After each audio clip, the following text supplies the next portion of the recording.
class. Okay. Yes. In the previous classes, what we have studied is that finally we have got the male and the female gametes, right? Which means you got to know how actually the male gamete will form and how actually the female gamete is going to be formed. Yes, Samhita, good afternoon. So in today's class, yes, actual topic is that what we are studying is the fertilization. Okay, what is fertilization? How much you know about a fertilization? Yes, Lavanya, very good. Raju, you raised your hand. Just can you just let me know if you have any issue? Yes, very good. Fertilization is just a fusion of male and female gamete. Yes, very good. Syngamy, fusion of male and female gamete. This is very easy to define. Fusion of male and female gamete is okay, but how actually the male gamete will go and reach the female gamete? After reaching the female gamete, how both the nucleuses are going to fuse. Both the nuclei are going to fuse. That's what we need to study. Definition is very simple, but explanation is not as simple as a definition. But yes, if you listen carefully, the explanation is also the damn simple. Okay, so let's get started. Let us take some questions. So choose the correct sequence of the various phases in a typical menstrual cycle. So just choose the phases: menstrual phase, follicular phase, secretory phase, and ovulatory phase. Menstrual phase, follicular phase, ovulatory phase, secretory phase, ovulatory phase, follicular phase, secretory phase, and the menstrual phase. Menstrual phase, secretory phase, follicular phase, and the ovulatory phase. The great thing is that whoever answering in the chat box are answering correctly. Sunil, no. Check your answer, Sunil. Yesterday also we have discussed, right, about this. Yes, Akbar, correct.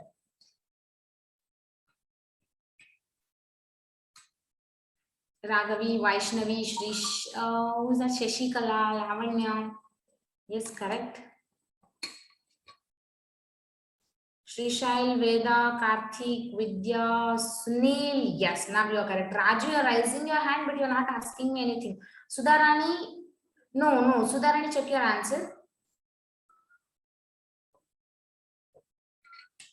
Ruchi, Nikita, Pooja, Shantha, everyone are correct. Yes, Veda. Raju, what are you doing, ma'am? You just raised your hand, but you are not asking anything. Yes, Prerana, correct.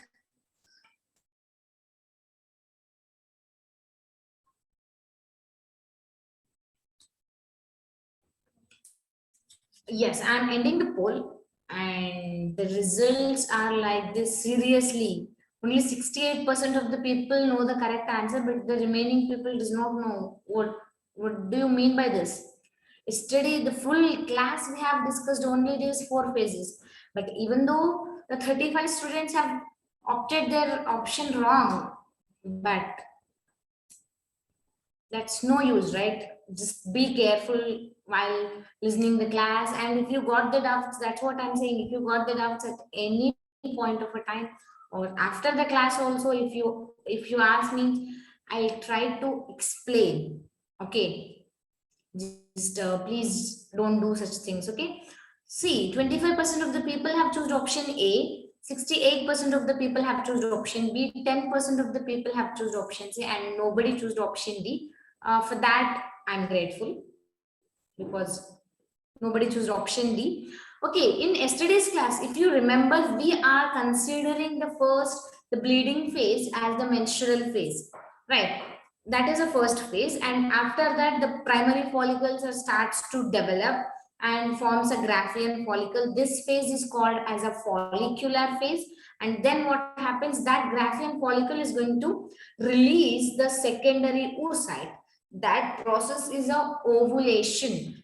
So that is happens at a 14th day. The phase is a ovulatory phase, and finally, after the releasing of egg, what we can have, that is a corpus luteum. Okay, this corpus luteum is going to secrete the progesterone. So this phase is also called as a luteal phase or secretory phase, right? So this is very easy, but don't while answering, you have to be very careful. Whatever may be the question, read the question carefully, read each and every option carefully, because yes, there are very minute things that may uh, divert you for the wrong answer. So always whenever you are answering, you have to read the question carefully, you have to read the options carefully.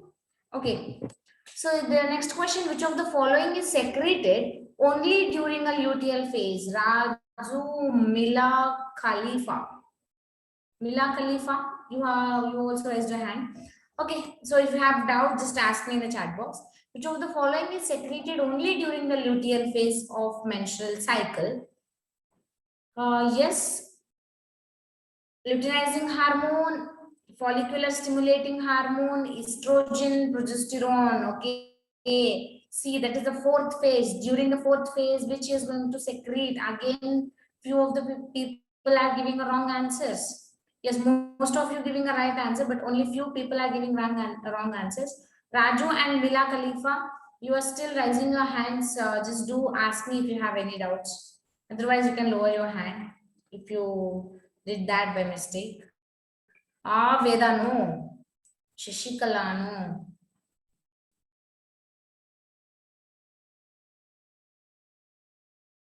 Akbar, yes. Veda, yes. Only 66 students.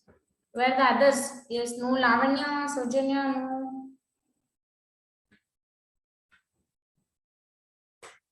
Great, Naveen. Yes, Raghavi. Smita, no.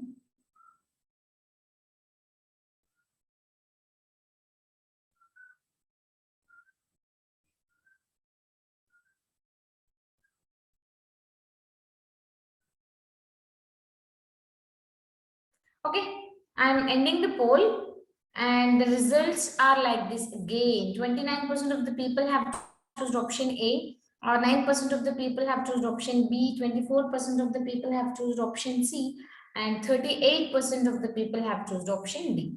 And stop sharing the results. And as we know, first phase is a menstrual phase where the progesterone level is low, estrogen level is low, and the LH and FSH levels are also low. The second phase is a follicular phase.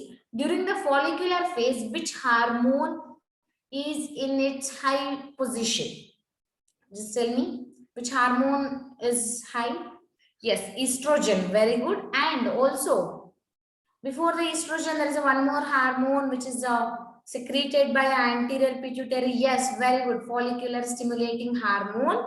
No, no, not that, Naveen. Follicular stimulating hormone and estrogen, they both are going to be high during the follicular phase. The third one is that ovulatory phase where luteinizing hormone is at its peak. The fourth stage is the luteal phase or the secretory phase where the progesterone is its high level.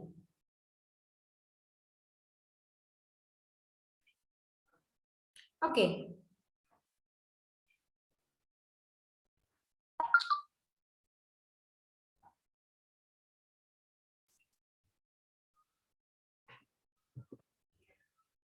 Yes, now we are going to discuss about what is fertilization. Okay. Yes, can anyone tell me what is fertilization? Yes, already have told me, right? Yes, Vidya, correct. Akbar, yes, Raghavi, correct. Very good, guys. So let me write. So fertilization is the fusion of, yes, fusion of male and female gametes. Fusion of male and female gametes.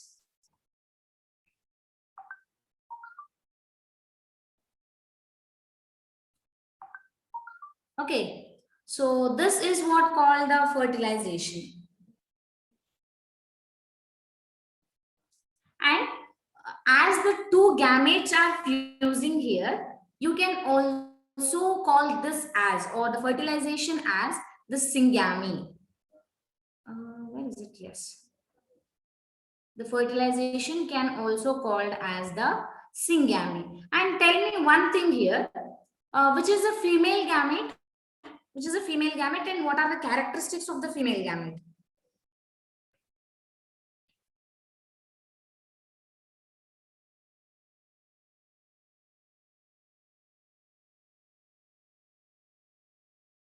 Yes, egg is a female gamete, or ovum or the ova, which are called the female gametes. Sorry, which is called as a female gamete. And it is a non-motile, which is a macro. Yes, a macro means which is a larger cell considerably in the female body, right? And yes, which is non-motile, circular, and the large cell. Yes. What about the male gamete? Yes. What about the male gamete? Yes, Swagatika, with diameter you are saying very good. Yes. Deepa, I'll come to that point. I forgot to tell. Yes. Sperm is a male gamete, which is the motile one, and which is a smaller cell comparatively, which is a smaller cell. Okay. Right, this is about, yes, having centrioles. Yes, Naveen, this male gamete is going to have a centrioles, whereas a female gamete is not going to have the centrioles. So you can observe the change, or you can observe the difference in the diameters of a male and female gametes in the image. See how larger the female gamete when we compare with the male gamete.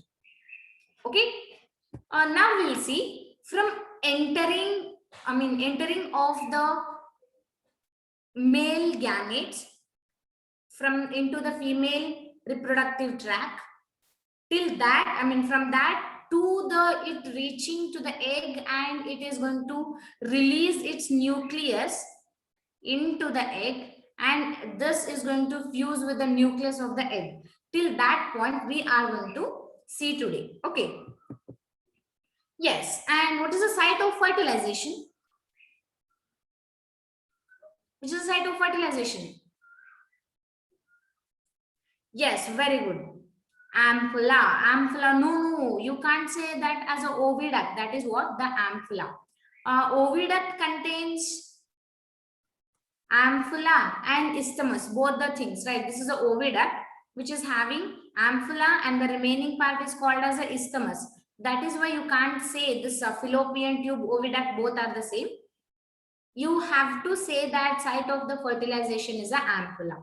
And one more thing here is that what I can say, the sperm and the egg both have to reach the ampulla exactly at the same time. This egg and the sperm both has to reach the ampullary region, or the site of fertilization, approximately at a similar time. Then only the successful fertilization can take place. That is why not all the populations are not going to lead for the pregnancy. Right? Yes. 1 to 4 we can say, rather. Yes, I'll come to that point. Okay. See here, now we are going to see what are all the steps involved in the process of fertilization. The first step is that approach of a sperm. Okay, how the sperm is going to approach the egg, or how the sperm enters into the female reproductive tract, that is what we need to study. Okay, first point is that in one ejaculation, you have to tell me in one ejaculation how much amount of semen is going to be released. In one ejaculation, yes, very good, Naveen. 3 to 4 ml we can say. Not the 1 ml, Deepa, that is not enough. Sperms, these are all the sperms in the diagram you can see.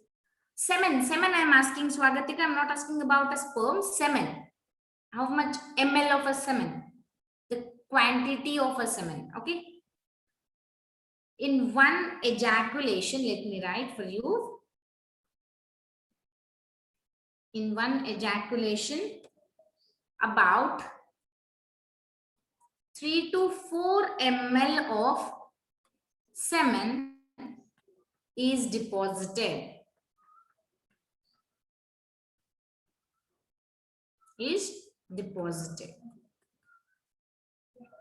Okay.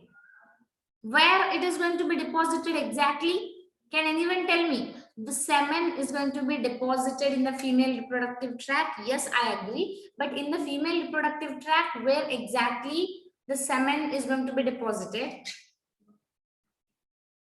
Yes, Akbar. Naveen, are you sure?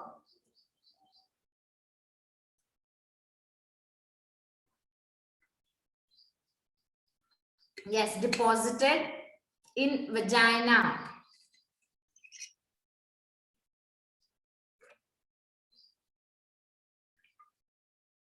Just 1 minute.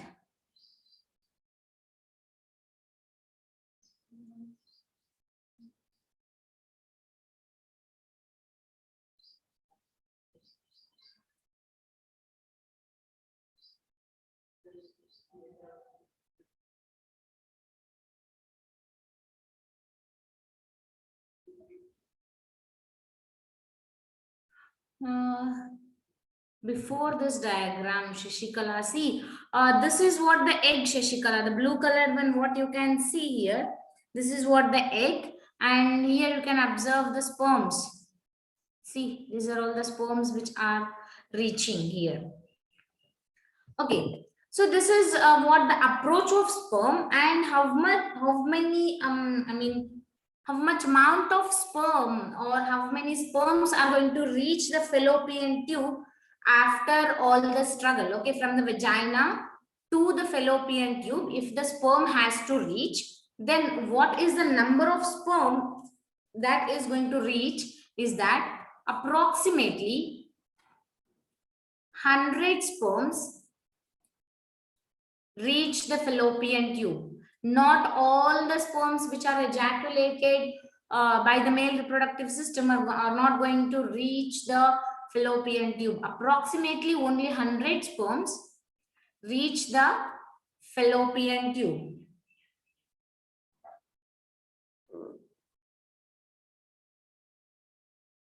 Fallopian tube. And what is the rate of speed? What is the rate of speed of a sperm? Yes. What is the speed of sperm? Speed. Can anyone tell me? Any idea? Yes, Raghavi, very good. Speed is that 1 to 4 millimeter per minute.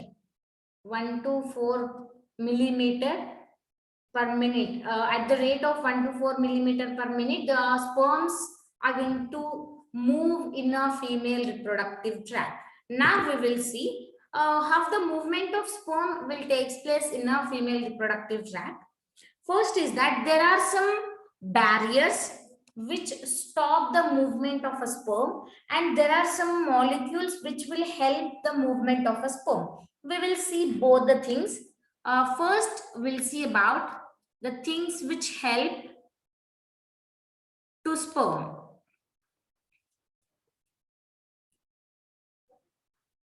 By the copulation, Lavanya, by the process of copulation, the sperms can enter into the female reproductive tract. Okay, so the things which help to sperm for the movement are that first is a tail. Yes, how the tail will move, help to the sperm. Yes, how the tail is going to help the sperm. Yes, yes, yes. Anyone? Okay. Yes. So the lashing movement of a tail is going to helpful for the movement of the sperm, or the speed movement of a sperm is by the lashing movement of tail. Axoneme, yes, that act as a skeleton. But if we see the movement, this is what. And one more thing is that The prostaglandins. Have you heard this word, prostaglandins? If yes, where did you heard this?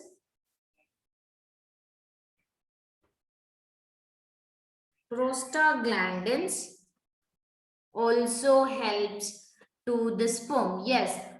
Anyone in the class, anyone can tell me? No Ragavi, no Rukmini. Prostaglandins, which is a secretion of the gland. What is that gland which is going to produce the prostaglandins? Yes, semen of a semen of the male contains this, all these things, the prostaglandins also, but the prostaglandins are actually secreted by the seminal vesicle, not by the prostate gland. The prostaglandins is secreted by the seminal vesicle. Seminal vesicle. Okay. Yes. And how this prostaglandins is going to helpful for the movement of a sperm is that, as we know already, the female reproductive system is a highly acidic, but this sperm cannot survive in an acidic medium. So to avoid the acidic medium, this prostaglandin secreted by the seminal vesicle, the semen contains the secretion of seminal vesicle, secretion of prostate gland, and the secretion of bulbourethral gland. Along with that, the sperms, right? Everything goes in the female reproductive tract. Okay, this prostaglandins produced by the seminal vesicle will help in the contraction, not exactly in the maintenance of a pH, but prostaglandins, the main function of the prostaglandins is that which is going to help in the contraction of female reproductive system. Once the sperms enter in a female reproductive system, then if that contracts, the sperms cannot come back. Yes, Akbar. The sperms cannot come back because of the contractions of the female reproductive system. The sperms can move forward again. And one more thing is that the aspiratory movement of the uterus.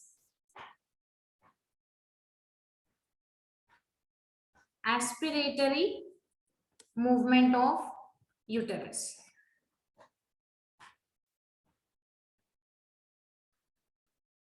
Okay, aspiratory movement means what? This is a kind of sucking movement.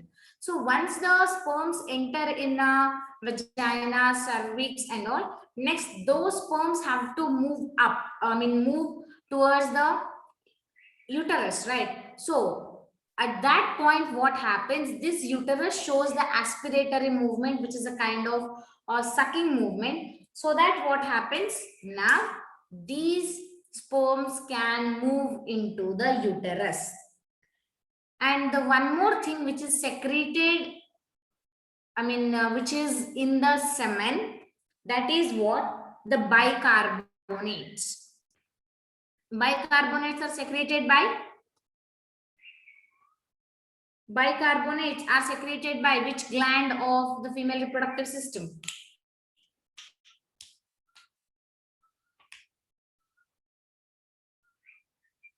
Yes, anyone? No, Karthik.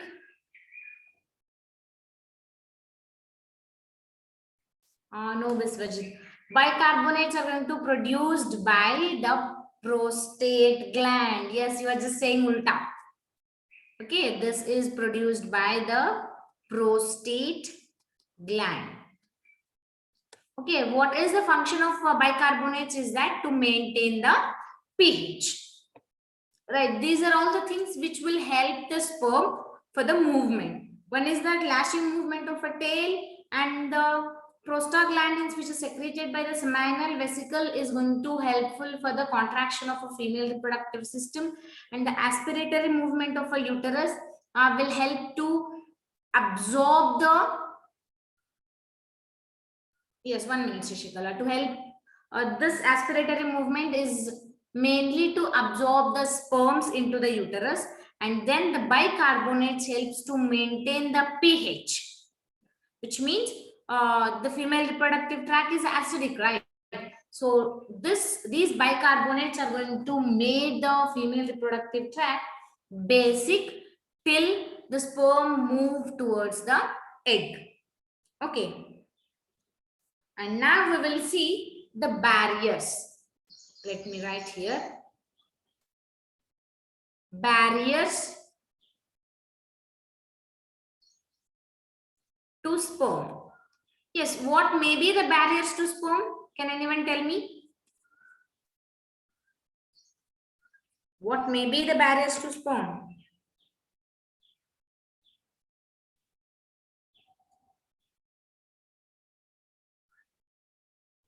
Yes, very good, Naveen. Antibodies, or we can also say that as a phagocytes, right?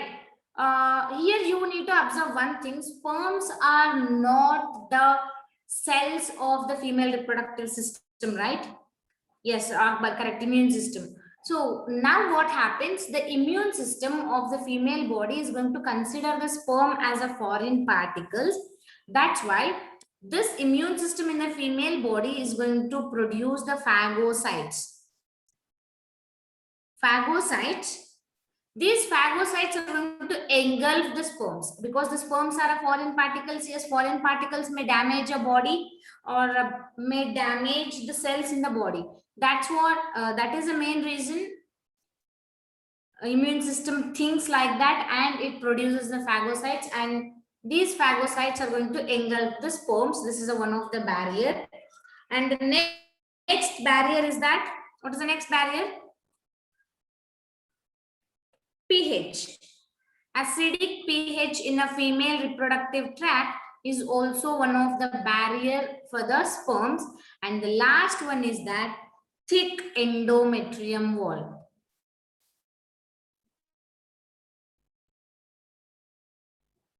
Thick endometrium wall. Okay, why the thick endometrium wall is a barrier? Because see, if this is a female reproductive tract, okay, if this is a female reproductive tract, this is a cervix and the vagina.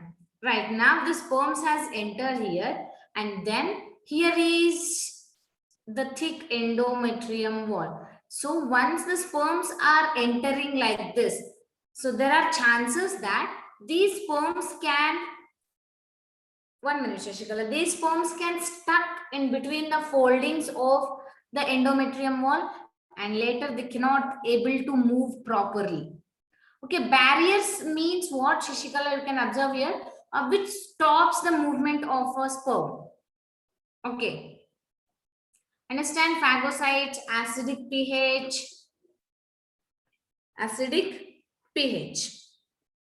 and the thick endometrium wall.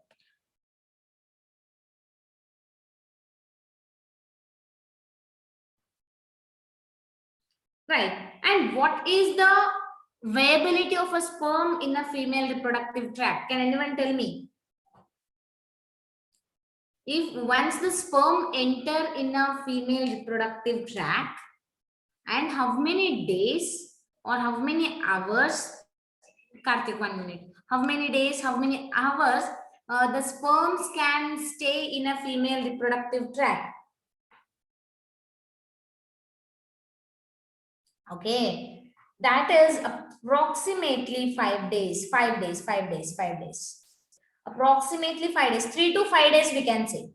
Okay, approximately 3 to 5 days. Once the sperms enter in a female reproductive tract, they can serve and they can wait for the egg till 3 to 5 days. Okay, and what is the viability of egg?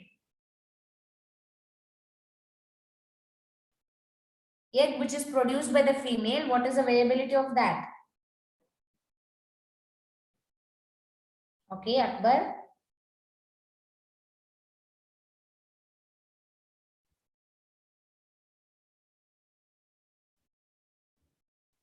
Somebody are saying 24 hours, somebody are saying 3 days. So what exactly the correct answer? Just tell me by the 2 hours, 24 hours. Okay. By the end of the class, you need to tell me. Okay, this is about an arrival of secondary oocyte. Yes, exactly when the sperms arises at the same time, the secondary oocyte, as we know, during the ovulation, egg is not going to be released. The secondary oocyte is going to be released, right? So that secondary oocyte has to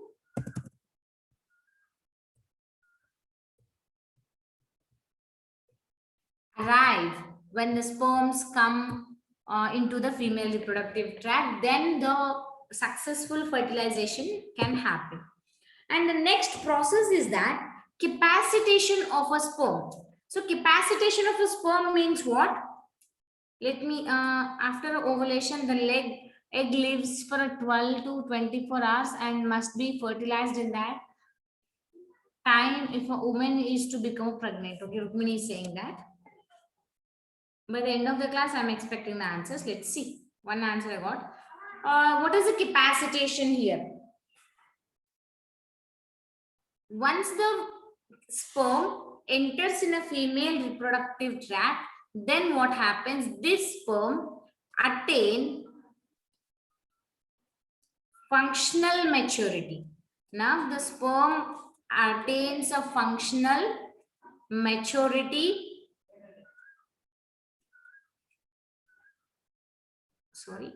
Maturity in female reproductive tract.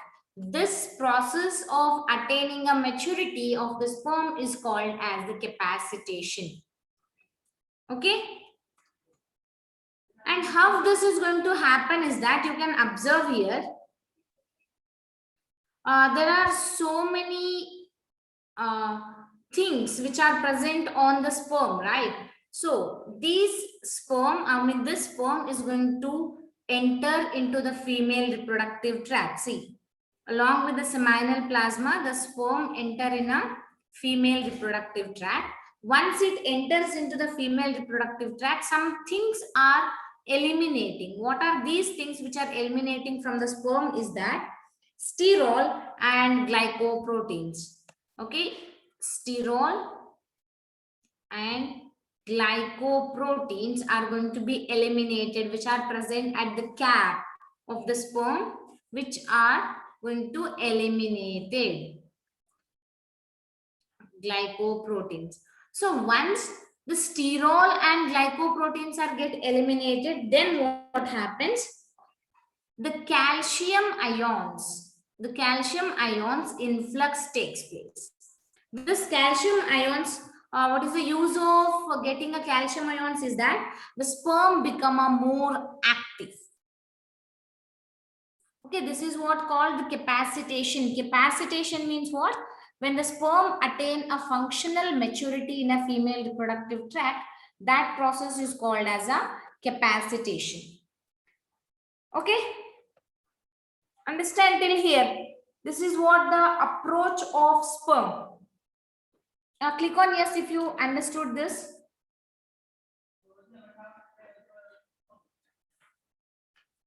Like having a calcium helmet. Yes, Naveen.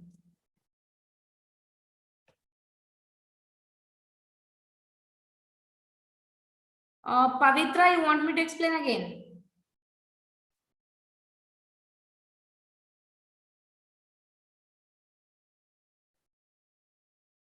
Yes, unclick now. Pavitra, if you want me to explain again, just ask me.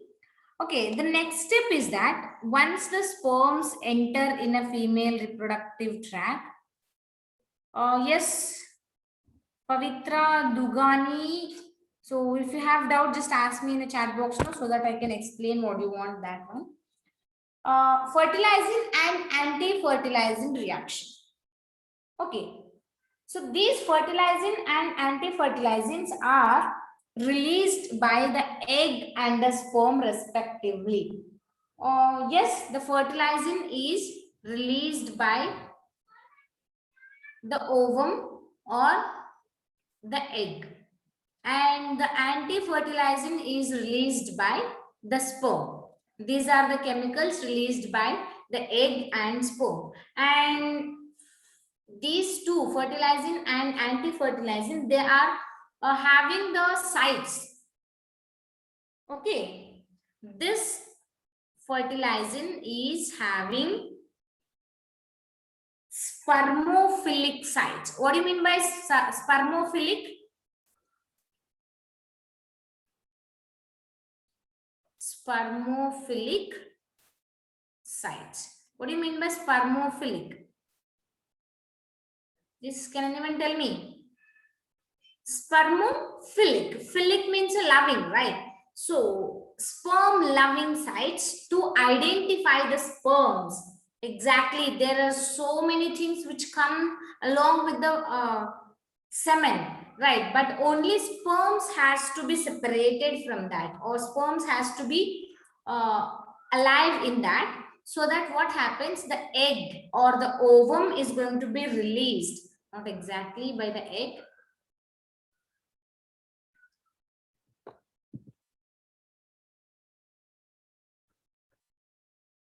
This is going to be released by the ovum. Okay, this is released by ovum.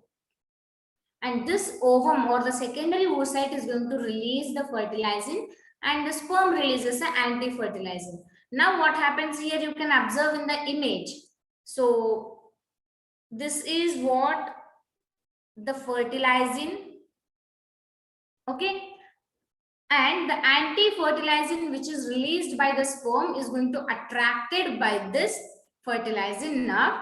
The sperms will go and attach to this. The sperms will now go and attach to the sites, or these sites are called as the spermophilic sites. Like this, they can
yeah, sorry. As I told you, because of the internet interruption, I just got disconnected.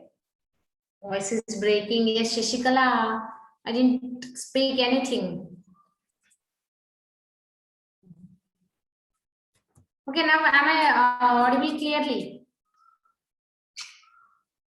Am I audible clearly? Yes or no in the chat box?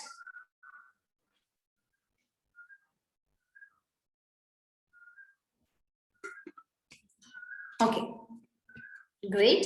So what has happened so far is that just sperms, okay, sperms have entered into the female reproductive tract.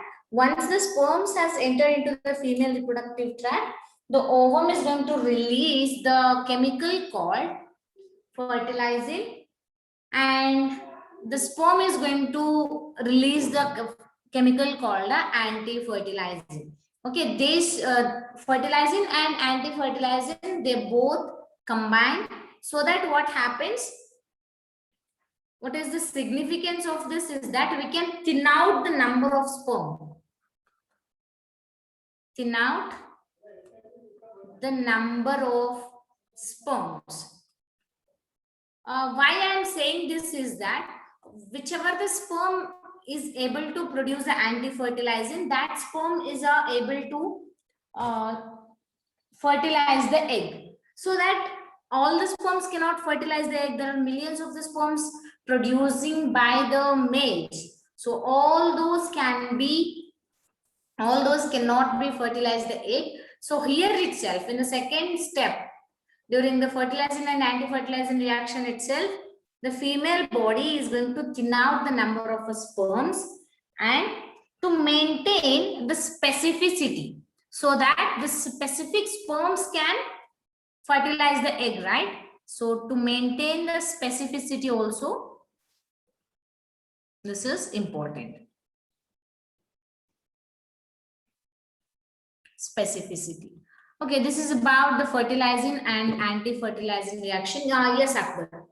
And the third one is that the release of sperm lysine. Once the sperms has reached near the secondary oocyte, then what happens?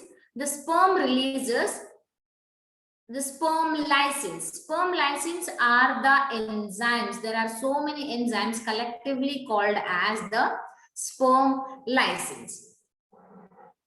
Yes, by which structure is going to release the sperm lysine? Which structure of a sperm is going to release the sperm lysins? Yes, Vidya, Naveen, Akbar, correct. Swagatika, no.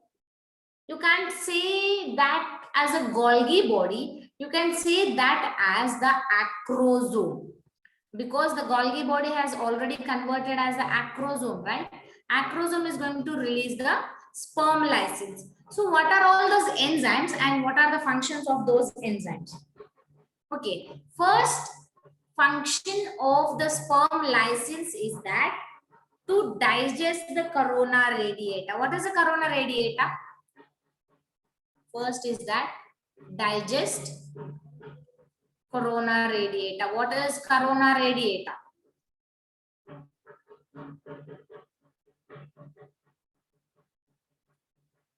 What is corona radiata?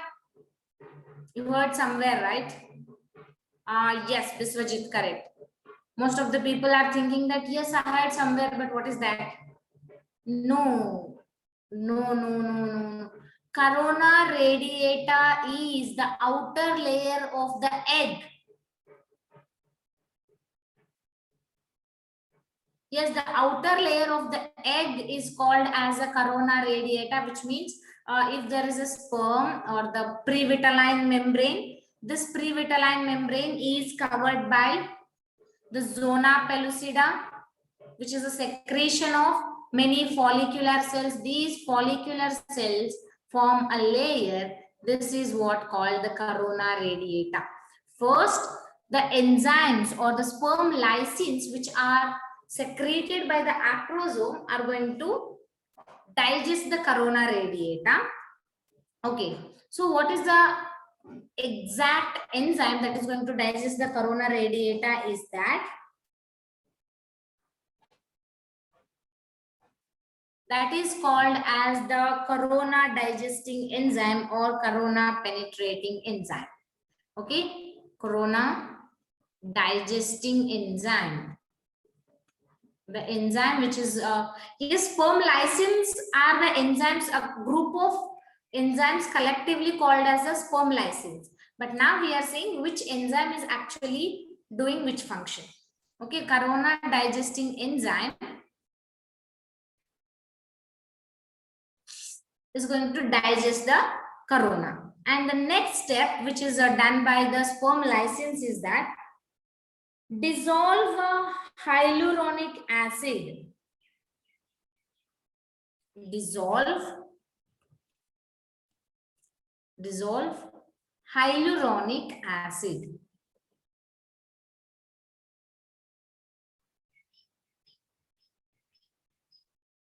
Hyaluronic acid. What is exact hyaluronic acid? Where does it present is that this is going to be present in between the cells of corona radiata, between the cells of corona radiata. Understand? This is very easy. See, if there are so many cells like this, in between these cells, there must be some liquid, or the hyaluronic acid is going to be present between the cells. So this enzyme is going to dissolve the hyaluronic acid, and also one more enzyme called a corona digestive enzyme that is going to digest the complete layer. So which enzyme is going to digest this exactly is that hyaluronidase. The enzyme is that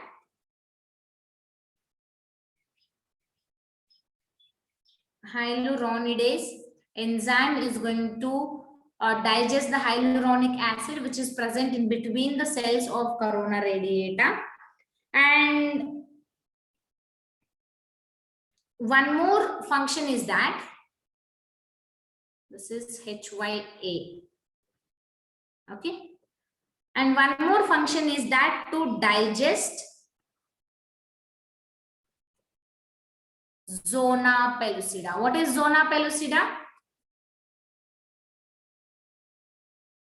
What is zona pellucida? I mean, what is the number of the layer? Somewhat. What do you know about this? Yes, Vidya.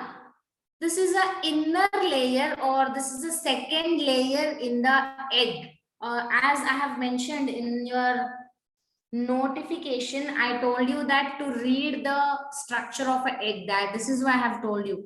The outer layer is a corona radiata, which is first digested. And then what happens, inner to the corona radiata, there is a one more non-cellular layer, that is what called the zona pellucida. And this is digested by an enzyme called acrosin. Okay. Understood the third step. The sperm lysins are released by the acrosome, which are going to digest the corona radiata and also the zona pellucida. From first, what happened? Let us revise again. The sperms enter into the female reproductive tract, and there are so many barriers and there are so many things which help the sperms.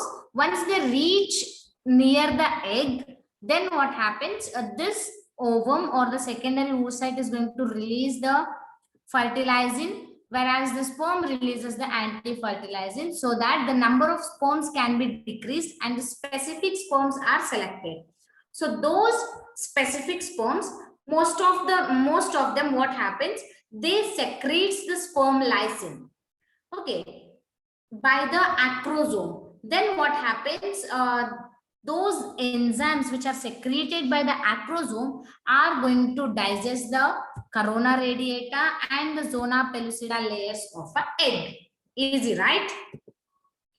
And the next one is that formation of reception cone or formation of the fertilization cone. So what happens? Let me draw here the egg.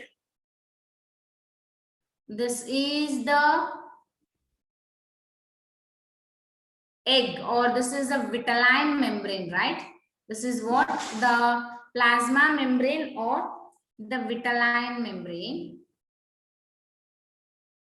Okay.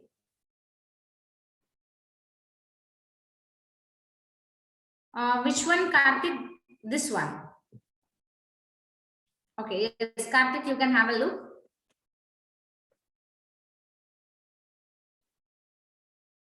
Okay. Yes, then what happens? The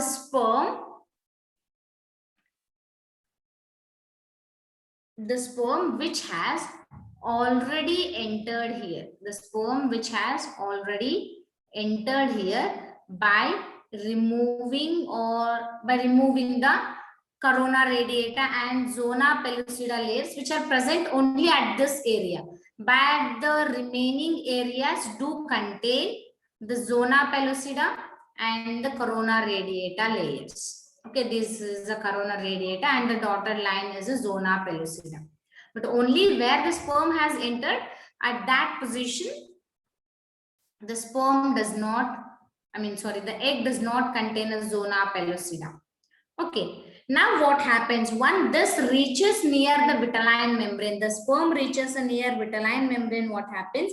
This vitelline membrane form a cone-shaped structure. Screen is not visible, is it? Is my screen is not visible? Reshma is saying that my screen is not visible, but yes, I hope it is visible to everyone. Visible, okay. Yes, just check your internet connection once. So then what happens? This is going to form a cone-like structure.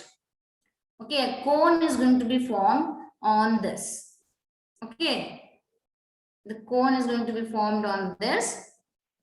With the help of the vitelline membrane. Why the cone is forming? Because so that the sperm and the egg, this is a complete egg, this is a so much circular egg. Okay, so now the sperm and egg can be in a contact, and the sperm is having this nucleus here, right? Even the egg is also having a nucleus near to here, near to this.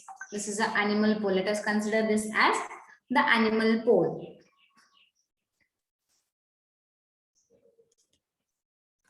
Okay, understand this. This is what the formation of reception cone or the fertilization cone. So 4 steps, only 4 steps. One is that entry of or the approach of the sperms in the female reproductive tract. Once they approach, fertilizing and anti-fertilizing reaction takes place, and the sperm releases the sperm lysine enzymes, where the corona radiata is going to be digested, and as well as the zona pellucida is also going to be digested. And then what happens? The reception cone or the fertilization cone is going to be formed by vitelline membrane. By vitelline membrane. Okay. Then what happens? Once the sperm reaches near the egg, then the second meiosis will start. So far we are going to consider that as a secondary oocyte itself. I told you when the sperm enters in a female reproductive tract, then only the meiosis 2 happens. Do you remember? Do you remember that? Yes or no? Yes, that is exactly where, exactly here at this step, once the fertilization cone starts, forms. Okay, Shishikala, see, once the fertilization cone starts, then this secondary oocyte or the ovum is going to convert as the egg. Okay, I told you one time that this secondary oocyte is going to stop its division. Exactly where? Exactly in the mitosis. Okay, remember this, exactly in the mitosis stage, the secondary oocyte is going to stop its division. But yes, I told you one more point also, the prophase 1. Okay, during the prophase 1 also it happens. There is a different story for that. What happened is that before the puberty, all the follicles are going to stop their division at a prophase 1. But after the puberty, what happens? At this stage, exactly at the metaphase, the secondary oocyte stops its division. Whenever the fertilization cone starts to develop, then the start of meiosis 2 takes place. What happens here once the meiosis 2 starts? The secondary oocyte converts as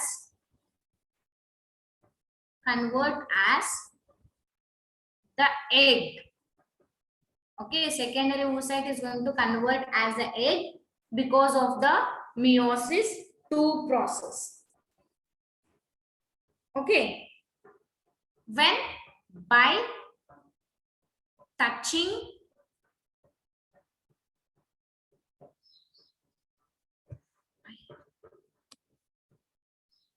yes, can you see me? I mean, can you see the screen? Yes, can you guys see the screen? Say yes or no, please. Not fully. Why? Okay. Very good, very good. I don't know, it's turning off immediately and it's turning on immediately. What? Something's wrong with this. Okay. Secondary oocyte is going to convert as an egg by touching the vitelline membrane.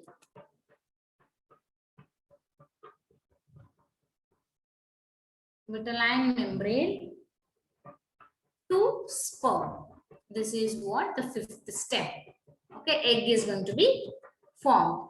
And the sixth step is that cortical reaction or the formation of fertilization membrane. So then what happens once the cone has been formed, then the fertilization membrane will form in the females.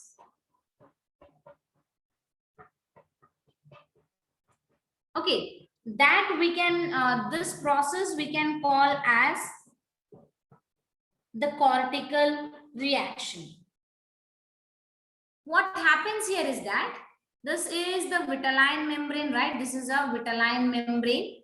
This vitelline membrane will move up. Okay, let me erase. This vitelline membrane will move a little bit of height. Okay, now let me draw the vitelline membrane here. But all the cytoplasmic content which is present here will be present as it is. Right side of the slide is a disable. Okay, I'm turning off the chat box so that now it is visible, I guess. Okay, this vitelline membrane, this is what the vitelline membrane is move up. Okay, let me write.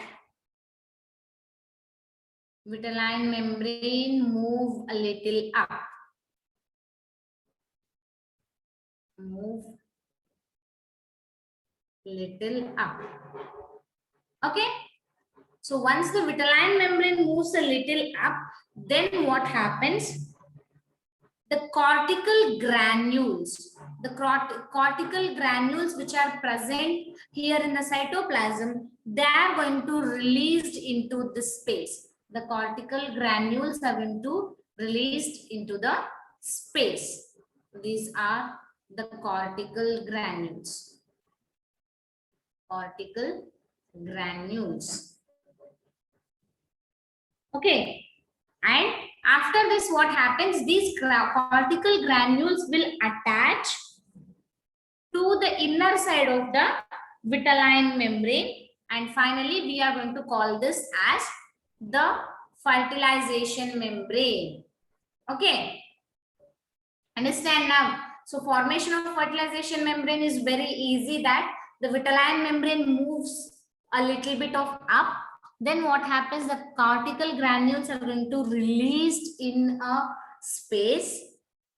Then those cortical granules are attached to the vitelline membrane, and finally they form a fertilization membrane. What is the use of formation of fertilization membrane is that? Significance is that, what is that? This is going to prevent the polyspermy. Prevent polyspermy. See, here already one sperm has reached near the vitelline membrane. If a one sperm has reached near vitelline membrane, then what happens? Here all the cortical granules which forms a fertilization membrane, so that the other sperm cannot reach this vitelline membrane, or other sperm cannot enter into the egg. Understand? Final one, or the final step, is that a fusion of gametic nuclei. Last the fusion of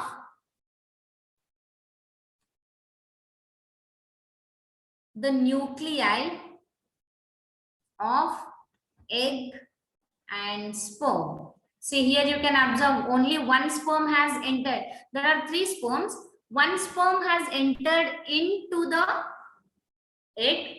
Another sperm has reached near the corona radiata or zona pellucida, but it cannot reach towards the egg or towards the vitelline membrane. Why? Because the vitelline membrane is going to produce the fertilization membrane. Okay, once that sperm has reached into the egg, then the nuclei of an egg and sperm fused to form a structure called, which structure is going to be formed? To form a structure called zygote. Very good. To form a structure called zygote. This is what the fertilization. Okay. Is that clear to everyone? Is this clear to everyone? Click on yes if it is clear. Yes, Sunil, I'll come to your point. Click on yes if you guys are clear with this.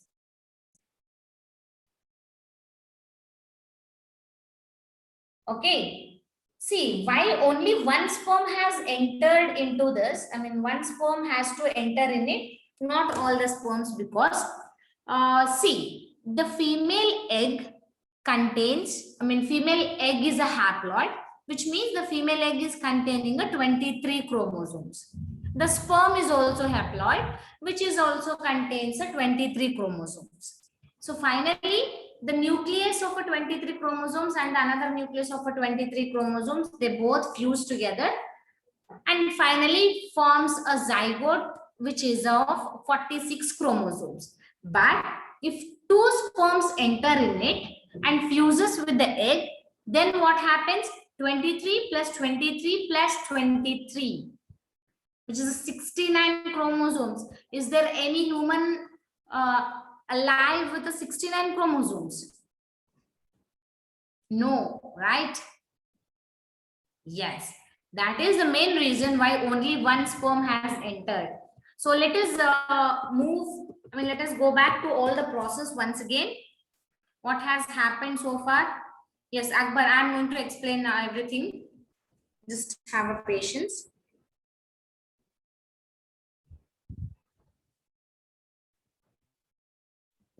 First one is that approach of a sperm. So where the sperms are going to reach till the fallopian tube.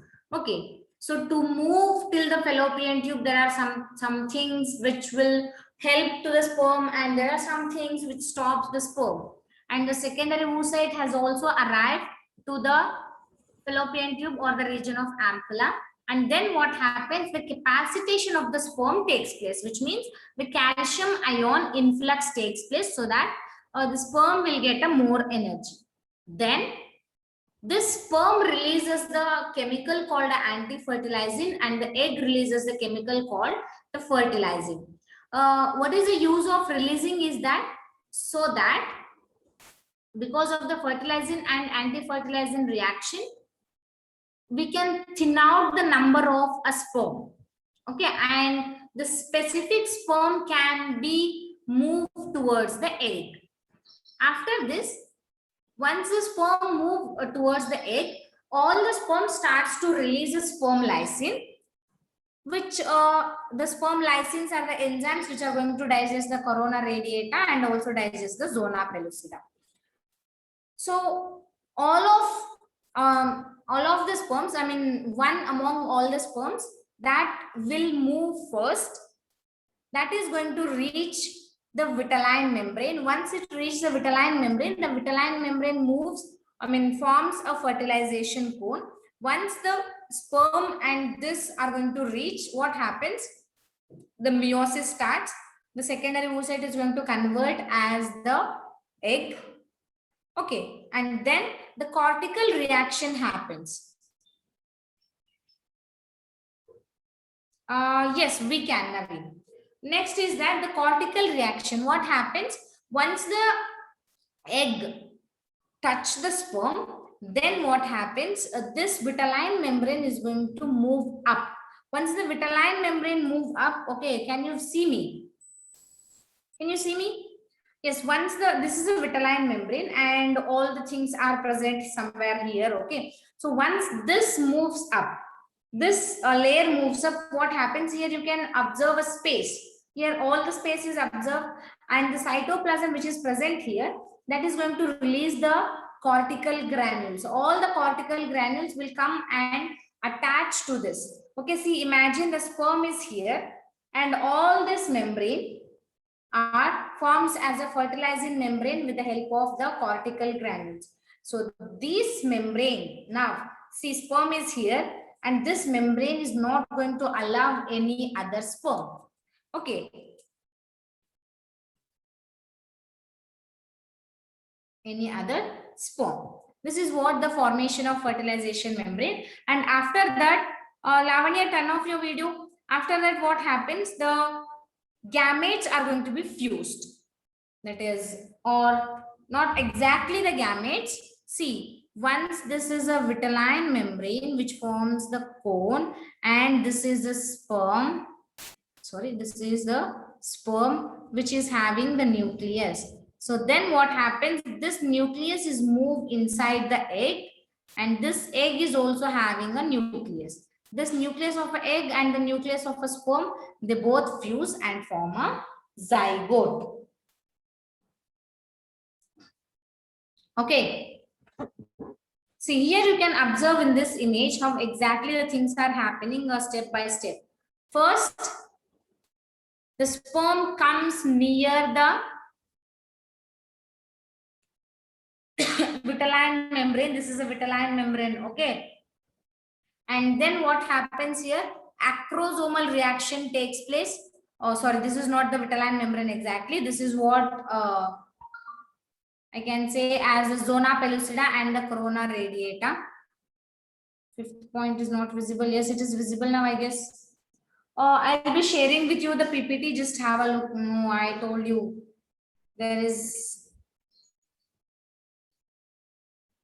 an internet issue. Okay. See, the sperm first reaches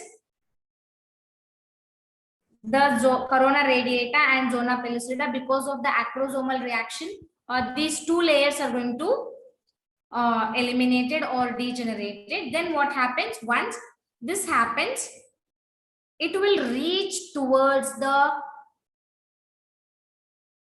vitelline membrane. This is what the vitelline membrane. Once the vitelline it reaches the vitelline membrane, then the vitelline membrane forms a cone. Then the nucleus of this enters into the female egg. Okay, here you can observe once it enters, the layer starts to form. The fertilization membrane starts to form here. Right, the nucleus which is entered into it, and then the fusion takes place, and finally the zygote will form. Yes, is it clear? This is a complete process of fertilization. Is this clear?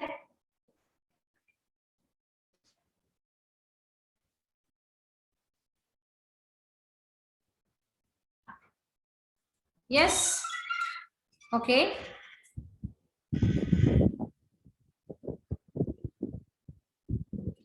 One minute.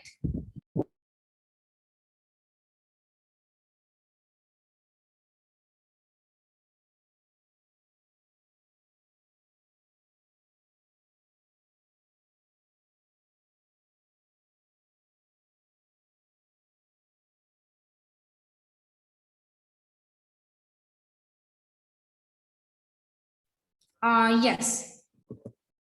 Now, these are all the significance of the fertilization. Genetic variation, meiosis. Genetic variation takes place because the sperm is carrying the different chromosomes and the egg is also carrying the different chromosomes. So the genetic variations can happen because of the fertilization. Voice is breaking. Is my voice breaking? Let me launch a technical poll. Just answer in that.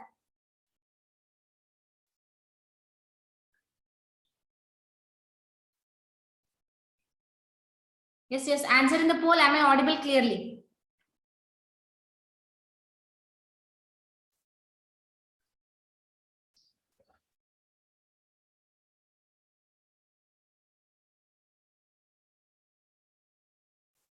Yes. Naveen, I didn't get you.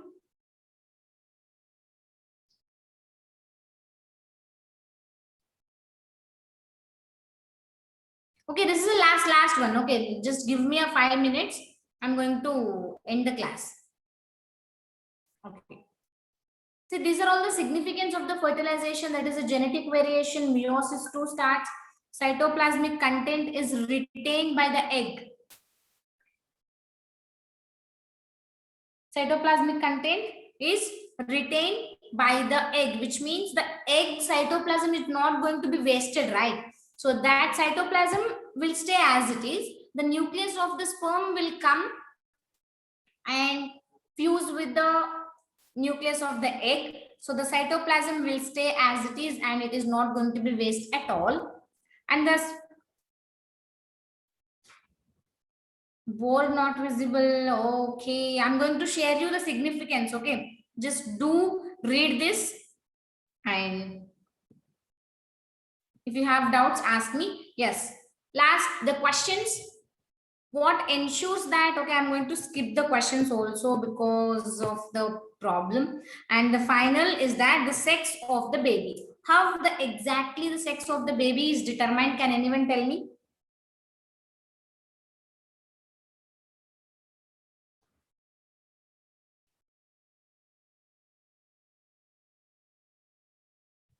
Yes, because of the male chromosomes. Okay, see, females always contain a XX, right? See, if there are a parents, two parents, so the mother is always containing a XX. So whatever may be the egg is formed, the egg contains a haploid. Either one X will be present in the egg. Okay, whatever may be the egg is forming, the egg contains a X from that mother. But the father containing the XY chromosomes, right? That father is producing the sperms. Yes, Lavanya, I'm going to share you that slide. Okay, just read that and ask me if you have any doubt.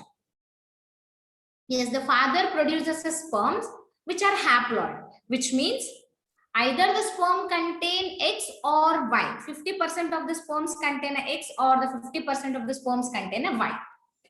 Right. Which sperm is going to fuse with the egg? That is going to decide the fate of a baby. So by this point, it is clear that the sex of the baby is determined by the male parent, not by the female parent. Right?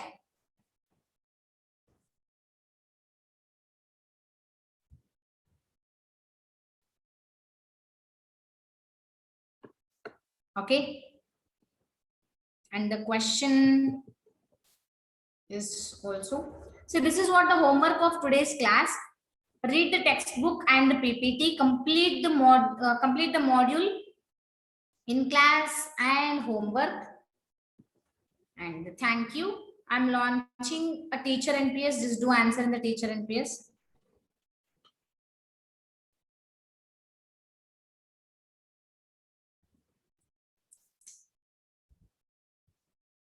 Just quickly answer no. I don't know when I'm going to disconnect with this.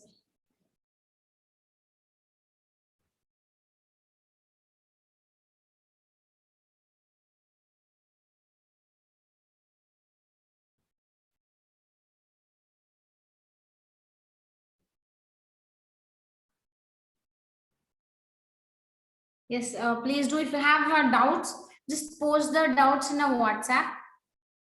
Thank you. Thank you. Thank you, everyone. And sorry for the inconvenience.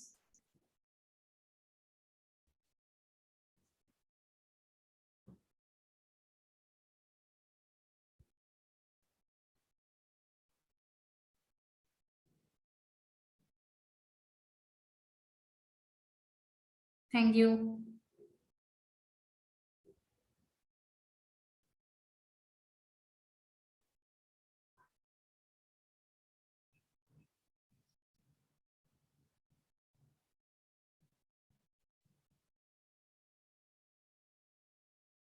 Yes, thank you everyone. Till you end the meeting, please show that significance. Okay, okay, Shrika, Shashikala.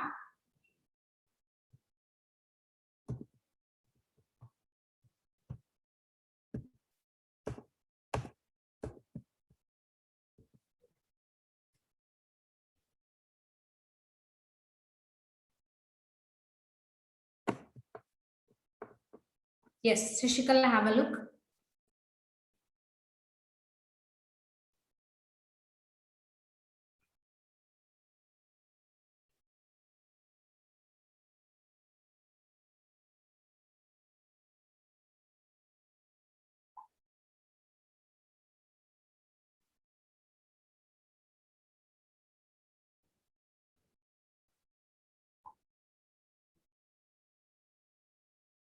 Okay, yes, so can I end the class? Right side not visible. Okay. Bye bye. Yes, you guys can leave the meeting. Vikram, where are you? Now you have messaged in the chat box. So far, if I ask a question, you don't message, right? Yes, thank you. Okay, okay, Vikram, you can leave. I'm ending the poll and I'm ending the class too. You guys can leave for the day. Thank you. Bye.